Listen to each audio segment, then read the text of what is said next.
Hello friends, welcome to ISS platform. आज से मैं आपके लिए लेके आया हूं नया batch related to Indian polity, जिसमें आपको पर डे या अल्टरनेटिव डे में आपको 20 क्वेश्चन कराए जाएंगे related to Indian polity. But इसको कैसे कराया जाएगा, देखो क्या है कि डिटेल में पढ़ने से कोई मतलब नहीं है। मैं आपको डिटेल में पढ़ाऊं, अब आपको कैसे पढ़ाया जाएगा। 20 जो क्वेश्चन है आपको डिटेल में समझाए जाएंगे, जिसमें आपके 3 to 4 एस्पेक्ट भी क्लियर हो जाएंगे। इवन आपका स्टेटिक्स इतना स्ट्रांग हो जाएगा इसी क्वेश्चन में। चलो वीडियो स्टार्ट करते हैं without wasting time. Federal court of India was established in which of the year. ये पूछ रहा है कि फेडरल कोर्ट ऑफ इंडिया कब सेटअप हुआ था। देखो आपको याद होगा गवर्नमेंट ऑफ इंडिया एक्ट 1935। क्या है? Government of India act 1935। एक एक्ट पास हुआ था 1935 में। अब इसी एक्ट के अंदर ये क्या है, एक प्रोविजन में जोड़ दिया कि फेडरल कोर्ट सेटअप करा जाएगा, और इसी को देखते हुए 1 अक्टूबर 1937 में फेडरल कोर्ट सेटअप कर दिया। क्लियर? फेडरल कोर्ट सेटअप कर दिया। और ये कब सेटअप हुआ? 1937 में। इसका आंसर क्या है? 1937। याद रखना। Why which of the following act legislative council of India received the power to discuss the budget? ये पूछ रहा है कि बताइए किस एक्ट के जरिए लेजिस्लेटिव काउंसिल को पावर दी कि वो बजट पर डिस्कस कर सकती है। अब देखो अपन इस एक्ट को पूरी तरह समझेंगे। इसमें दो इंप्रूवमेंट हुए थे। ये कौन सा एक्ट है? ये है इंडियन काउंसिल एक्ट 1892। कौन सा है? Indian council act 1892। अब इसमें कौन कौन से इंप्रूवमेंट हुए थे? देखो सबसे पहला इंप्रूवमेंट हुआ था, वी कैन से, जो ऑफिशियल है, official member in central legislative council में। क्या है? ऑफिशियल मेंबर है जो सेंट्रल लेजिस्लेटिव काउंसिल में, वो मेजोरिटी में रहेंगे। क्या रहेंगे? वो मेजोरिटी में रहेंगे।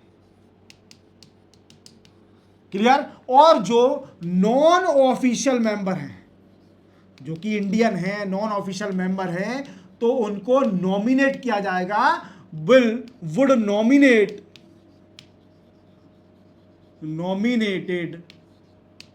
Would be nominated by Bengal chamber of commerce and provincial legislative council. Clear? अब प्रोविंशियल लेजिस्लेटिव काउंसिल में क्या होगा सर? तो प्रोविंशियल लेजिस्लेटिव काउंसिल में जो provincial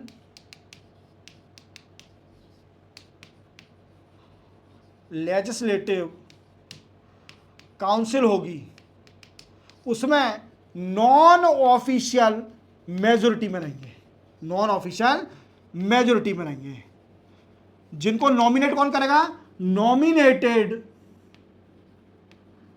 bye universities, municipality and district board. याद रखोगे मेरे दोस्तों, ये तो पहला चेंजेस हुआ था। क्लियर? अब दूसरा चेंजेस यही हुआ था जो क्वेश्चन में पूछा गया है कि 1892 में legislative council of India receive the power to discuss the budget. That is a second improvement in the Indian council act 1892। याद रखना। चलते अपन आगे। Why which of the following act was federal court in India setup? अभी बता चुका हूं। कौन सा? Government of India act 1935। इसी एक्ट के जरिए फेडरल कोर्ट सेटअप करा गया था। कब? 1 अक्टूबर 1937। याद आ गया? चलते अपन आगे। Which of the following act setup the dyarchy system at the central level? देखो प्रोविंशियल लेवल की बात करें, यहां एक क्वेश्चन समझना, ये इंपॉर्टेंट है। सेंट्रल लेवल और प्रोविंशियल लेवल दो तरीके से याद रखना। ये क्वेश्चन आप भूल सकते हो या कंफ्यूज हो सकते हो। देखो अगर यहां पर प्रोविंशियल लेवल आ जाता तो क्या होता कि आप लिखते 1919 में। क्या है? डीआरकी कब सेटअप हुई? गवर्नमेंट ऑफ इंडिया एक्ट 1990 में। क्लियर? याद रखोगे? याद रखोगे। अब क्या हुआ कि ये सेंट्रल लेवल पूछ रहा है, और डीआरकी क्या होती है कि डबल रूल। ये जर्मन वर्ड है जिसका मतलब है डबल रूल। क्या होता है कि वो मैं आपको डिटेल में समझाऊंगा मैं। क्या होता है कि सेंट्रल लेवल की बात चल रही है तो ये आएगा गवर्नमेंट ऑफ इंडिया एक्ट 1935। क्या है 1935 इसका आंसर। सेंट्रल लेवल की बात करें तो 1935 और प्रोविंशियल लेवल की बात करें तो कौन सा वी कैन से 1990। अब ये क्या है डायरकी, देखो ये क्या है मैं आपको डिटेल में समझाता हूं। जो डायरकी है एक जर्मन वर्ड है, ये एक जर्मन वर्ड है जिसका मतलब है डबल रूल। क्या मतलब है डबल रूल, जिसका मतलब है क्लियर। अब ये क्या है डबल रूल, देखो क्या होता है जैसे आप जानते हो कि इंडिया में जब ब्रिटिश गवर्नमेंट थी तो दो तरह के हाउस थे, एक तो सेंटर में था जिसको बोलते हैं सेंट्रल लेजिस्लेटिव काउंसिल, और एक था प्रोविंशियल लेजिस्लेटिव काउंसिल। क्या था प्रोविंशियल लेजिस्लेटिव काउंसिल। बट क्या है सेंट्रल लेजिस्लेटिव काउंसिल में भी डायरकी सेटअप कर दी जिसमें क्या है सेंट्रल सब्जेक्ट अलग और प्रोविंशियल सब्जेक्ट अलग। बट प्रोविंशियल लेवल पर एक रिजर्व और ट्रांसफर कर दिया। रिजर्व क्या है, रिजर्व एक रिजर्व सब्जेक्ट थे, रिजर्व सब्जेक्ट, और ये कौन है ट्रांसफर सब्जेक्ट।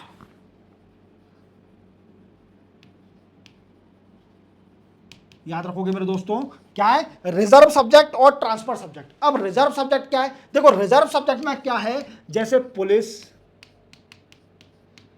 जेल, फाइनेंस, ये सारे सब्जेक्ट कौन मैनेज करेगा, ये मैनेज करेगा governor.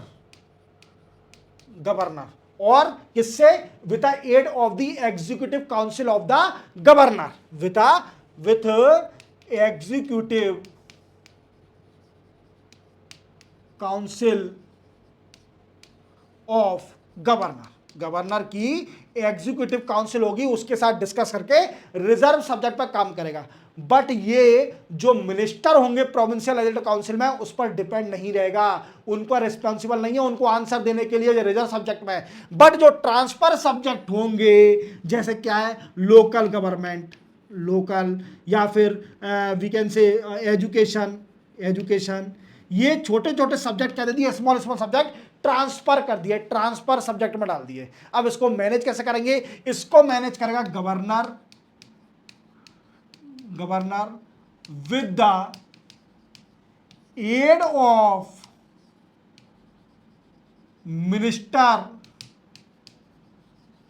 Responsible to legislative council, जो कि लेजिस्लेटिव काउंसिल पर रिस्पॉन्सिबल होंगे, उनसे डिस्कस करके इनको मैनेज करेगा। किसको, जो ट्रांसफर सब्जेक्ट है। समझे मेरी बात को, छोटे सब्जेक्ट ब्रिटिश गवर्नमेंट ने दे दिए लेजिस्लेटिव काउंसिल को क्योंकि वहां पर नॉन ऑफिशियल मेजोरिटी है। क्लियर, तो और जितने भी जो मेन सब्जेक्ट थे तो वो तो खुद ही रख लिए, रिजर्व रख लिए। ठीक है, अब तो अपन आजाद हो गए, चलता है। ठीक है, in the context of Indian history the principle of diarchy refer to, देखो डायरकी का मतलब क्या होता है, division of subject delegation to the province into two category. क्या है मैंने बताया था ना, रिजर्व एंड ट्रांसफर, ये कहां पर थे, ये प्रोविंस पर। और सेंट्रल लेवल पर क्या है, सेंटर सब्जेक्ट, सेंट्रल सब्जेक्ट, और एक है प्रोविंशियल सब्जेक्ट, प्रोविंशियल सब्जेक्ट। और मैंने आपको क्या बताया कि अगर सेंट्रल सब्जेक्ट वीकेंड से सेंटर लेवल की बात आ जाए तो वो कौन सा एक्ट आएगा, वो आएगा government of India act 1935। Clear, और अगर प्रोविंशियल सब्जेक्ट की बात आया, प्रोविंशियल लेवल की बात आ जाए तो वो है 1990। याद रखोगे मेरे दोस्तों, सिंपल था। चलते अपन आगे। The act of 1909 was associated with, देखो 1909 आपको एक्ट याद है, ये क्या हुआ था, मुस्लिम ने अपने लिए सेपरेट इलेक्ट्रोड मांगा था। तो ये डेफिनेटली इसलिए फेमस है क्योंकि introduction of the separate electrode. क्या है कि जैसे आप जानते हो कि जब उस टाइम मुस्लिम और हिंदू में बड़ा डिवीज़न हो रहा था, कई सारे कम्युनल एक्टिविटी हो रही थी, सेपरेटिज्म टेंडेंसी हो रही थी कि हमें अलग देश चाहिए, मुस्लिम लोग बोल रहे थे। तो क्या हुआ, अंग्रेजों ने उनको शांत करने के लिए, ब्रिटिश गवर्नमेंट ने उनको शांत करने के लिए क्या कर दिया, 1909 में सेपरेट इलेक्ट्रोड कर दिया कि मुस्लिम लोग मुस्लिम को ही वोट देंगे लीडर को। क्लियर, उनमें हिंदू का कोई इन्वॉल्वमेंट नहीं होगा, मुस्लिम लोग मुस्लिम को दे रहे हैं। तो उससे क्या होगा कि उनका रिप्रेजेंटेशन भी बढ़ जाएगा, मुस्लिम लोगों का जो सेंट्रल लेजिस्लेटिव काउंसिल है और प्रोविंशियल लेजिस्लेटिव काउंसिल में उनका वी कैन से रिप्रेजेंटेशन बढ़ जाएगा। और वो सोचते थे मुस्लिम कि अरे यार हमारी पॉपुलेशन नहीं होगी वहाँ पर हाउस में तो हमारा रिप्रेजेंटेशन कम हो जाएगा, हमारे लोगों को बेनिफिट नहीं मिल पाएगा, इसलिए हमें सेपरेट दो क्योंकि हम माइनॉरिटी में हैं। तो वो एक लंबी कहानी है, हिस्ट्री पढ़ाऊंगा तब बताऊंगा। Under which of the following act diarchy was introduce at central level, फिर से आ गया क्या? सेंट्रल लेवल तो गवर्नमेंट ऑफ इंडिया 1935 बताया था ना मैंने, और प्रोविंशियल लेवल वो था। विच of the following act introduce the principle of constitutional autocracy? Constitution autocracy किसने करा था? तो देखो आप देखिए, कॉन्स्टिट्यूशन ऑटोक्रेसी ये गवर्नमेंट ऑफ इंडिया एक्ट 1935 है। देखो क्या है कि कॉन्स्टिट्यूशन क्या है, कॉन्स्टिट्यूशन को वैल्यू देना क्या है कि देखो सबसे पहले अपन बोलेंगे कि हमारे 1935 जो एक्ट है इसमें कॉन्स्टिट्यूशन का कोई प्रावधान नहीं है, बट जो क्रिप्स मिशन आया था, क्या है क्रिप्स मिशन, इसमें बोला गया था कि कॉन्स्टिट्यूशन के बारे में। समझे मेरी बात को? चलते अपन आगे। The Indian legislature was made by cameral for the first time by, देखो 1919 गवर्नमेंट ऑफ इंडिया एक्ट 1919 में, ये क्या है बाई कैमरल क्या होता है? देखो आपने अभी इंडिया में देख रहे होंगे कि कई सारी हमारी स्टेट ऐसी हैं जहां पर विधानसभा भी है और विधान परिषद भी है। हिंदी मीडियम वाले समझो, देखो लेजिस्लेटिव काउंसिल भी है, लेजिस्लेटिव असेंबली भी है और लेजिस्लेटिव काउंसिल भी है। और लेजिस्लेटिव काउंसिल में कितने मेंबर होते हैं आपको याद है?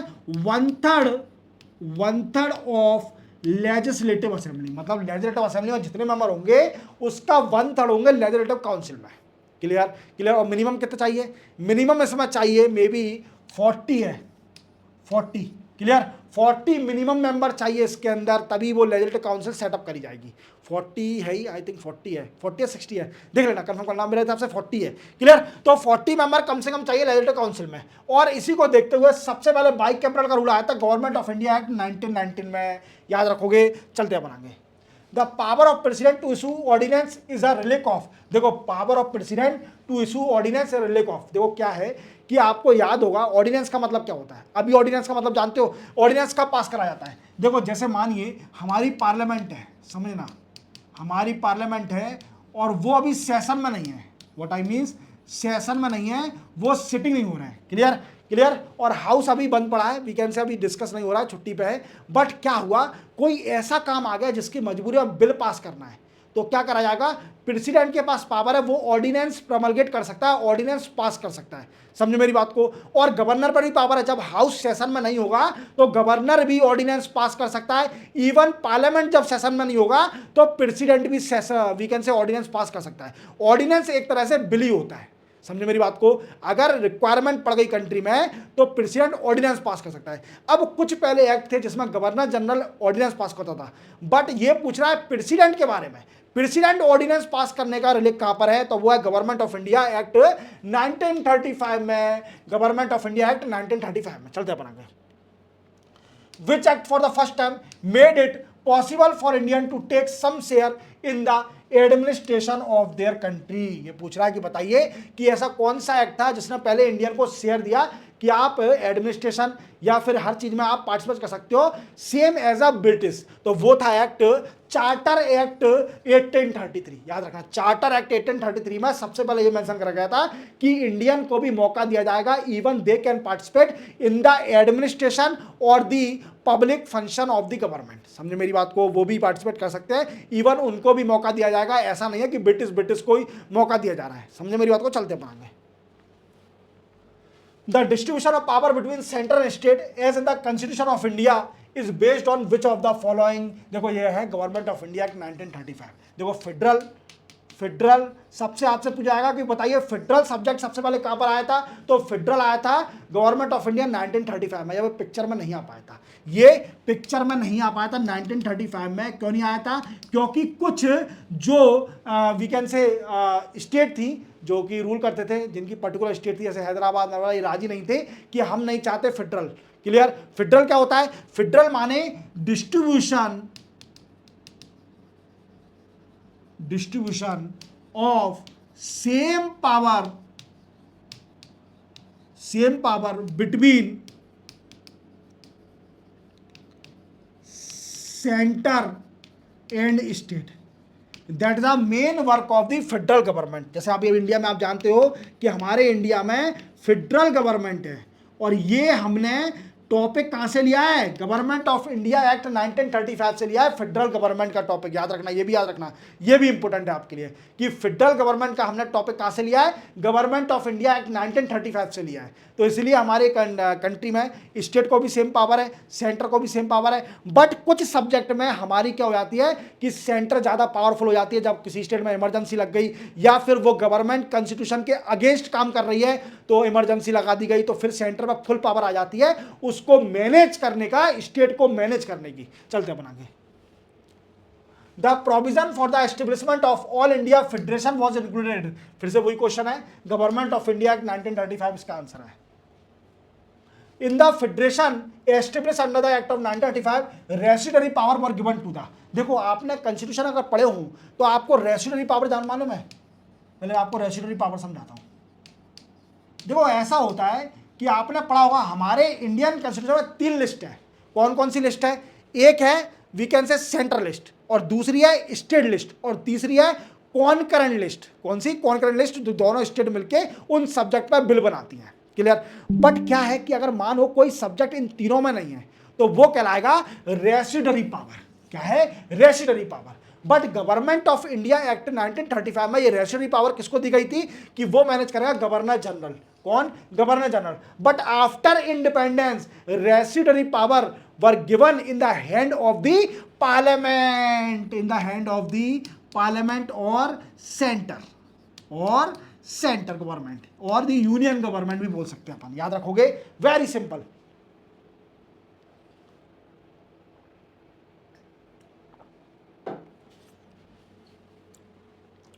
In how many provinces were the Congress ministry formed in the election of the year 1937?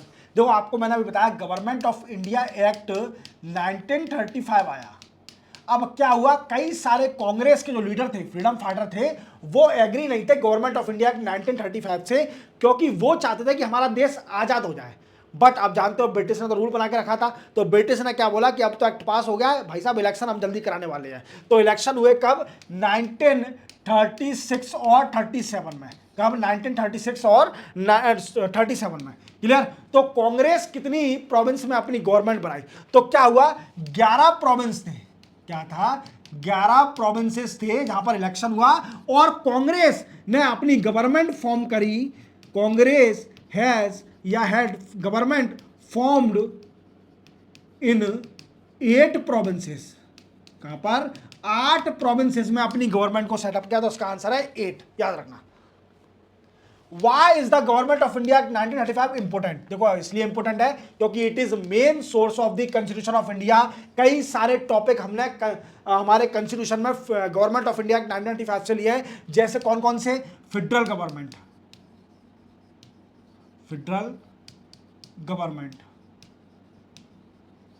Then after distribution of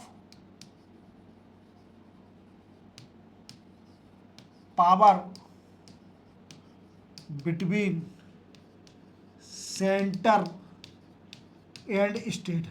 clear. Third, governor in each state, this also. तो मेजर सोर्स तो हमारा यही है कि गवर्नमेंट ऑफ इंडिया एक्ट 1935 का use करके हमने Indian constitution बनाया है। क्लियर। चलते अपन आगे। Which of the following is not a important and permanent constituent in the constitutional history of India as adopted in the government of India 1935? ये पूछ रहा है कि बताइए कौन सा ऐसा चीज है जिसको गवर्नमेंट ऑफ इंडिया 1935 में नहीं थी, तो वो नहीं थी written constitution for the country. देखो आप जानते हो elected representative responsible to the legislature, ये था। Clear. Envisaging a scheme to federation, ये था। Nomination of a official member to legislature, ये भी था। But written constitution for the country नहीं था। ये कहां पर था, मैंने अभी बताया था आपको, क्रिप्स मिशन में। कहां पर था, क्रिप्स मिशन में था, याद रखोगे। चलते अपन आगे। Which of the following act lead to separation of Burma from India? Burma क्या है, यह है म्यांमार। क्या है, म्यांमार। पहले म्यांमार का नाम बुर्मा था और ब्रिटिश इस पर रूल करती थी, बट इसको सेपरेट कब किया गया, वो किया गया गवर्नमेंट ऑफ इंडिया 1935 से। Government of India act, Indian act 1935। अगर गवर्नमेंट ऑफ इंडिया एक्ट 1935 नहीं होता तो बुर्मा भी, म्यांमार भी हमारा पार्ट होता। और जो म्यांमार में हो रहा है अभी भूकंप आया है आपको 7.7 मैग्नीट्यूड का अर्थक्वेक आया है, तो वो नहीं वो तो आता ही, पर अपन कंट्रोल अच्छा कर लेते हैं। हालांकि अपन ने ऑपरेशन ब्रह्मा भी चलाया है, आपको याद है, याद रखना, करंट का बता रहा हूं। ऑपरेशन ब्रह्मा अपन ने एक ऑपरेशन स्टार्ट किया है जिसमें म्यांमार कंट्री को जो अर्थक्वेक से फेस कर रही है, 7.7 मैग्नीट्यूड का अर्थक्वेक आया है, यहां पर कई सारा रिलीफ भेजा गया है in the name of operation Brahma, याद रखना। चलते अपन आगे। The proposal for framing of the Constitution of India by elected Constitution Assembly was made by, देखो, the proposal for framing of the Constitution of India by elected Constitution Assembly was made by, देखो मैंने आपको बताया था return constitution किसका plan था, Cripps mission का था। किसका? क्रिप्स मिशन का प्लान था रिटर्न कॉन्स्टिट्यूशन। आपको कई बार बता रहा हूं इस वाले में, और यही पूछ रहा है ये कि बताओ कि रिटर्न कॉन्स्टिट्यूशन के बारे में सबसे पहले कहां बात करी गई थी, तो वो क्रिप्स मिशन में बात करी गई थी। चलते अपन आगे।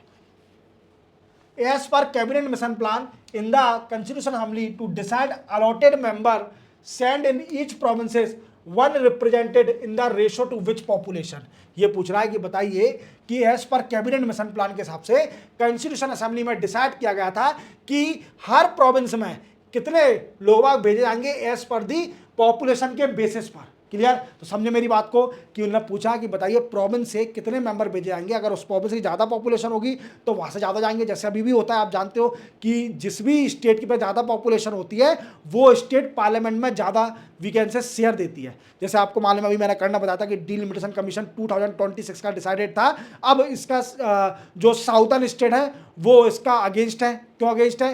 क्योंकि वो नहीं चाहती कि उनकी सीटें कम हो, क्योंकि वहां पर पॉपुलेशन रिड्यूस हो गई है, क्योंकि साउथर्न स्टेट ने क्या है, फैमिली प्लानिंग चलाना स्टार्ट कर दिया था।